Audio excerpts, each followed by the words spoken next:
నరేంద్ర మోడీ పాలనలో దేశం అభివృద్ధి చెందుతుంది. మిగతా ప్రధానులంతా ఓటు బ్యాంకు రాజకీయాలు చేశారని బీజేపీ ఎంపీ లక్ష్మణ్ విమర్శించారు. మహాత్మా జ్యోతిరావు పూలే జయంతిని పురస్కరించుకుని బండి సంజయ్ ఎంపీ లక్ష్మణ్ నివాళులు అర్పించారు. దేశానికి ఆయన చేసిన సేవలను స్మరించుకున్నారు. కుల వివక్షకు వ్యతిరేకంగా సమసమాజం కోసం పోరాడిన బహుజన తత్వవేత్త, సామాజిక దార్శనికుడు పూలే అని కొనియాడారు. ఈ సందర్భంగా కేంద్ర మంత్రివర్గంలో బీసీలకు చోటు దక్కింది ఎంపీ లక్ష్మణ్ తెలిపారు.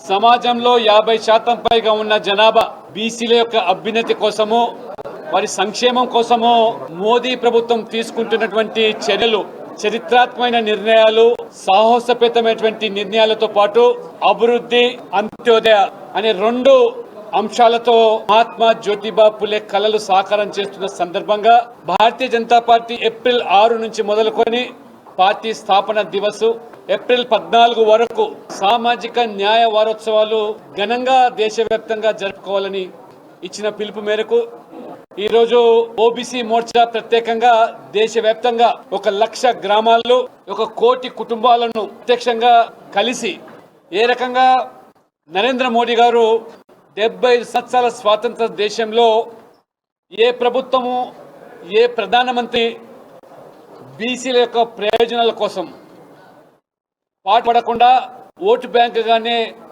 పరిగణించి ఓటు బ్యాంకు రాజకీయాలకు పాల్పడినటువంటి వారందరి కూడా ఈరోజు ప్రజా కోర్టులో దోషిగా నిలబెట్టాలి. మొట్టమొదటి ప్రధానమంత్రి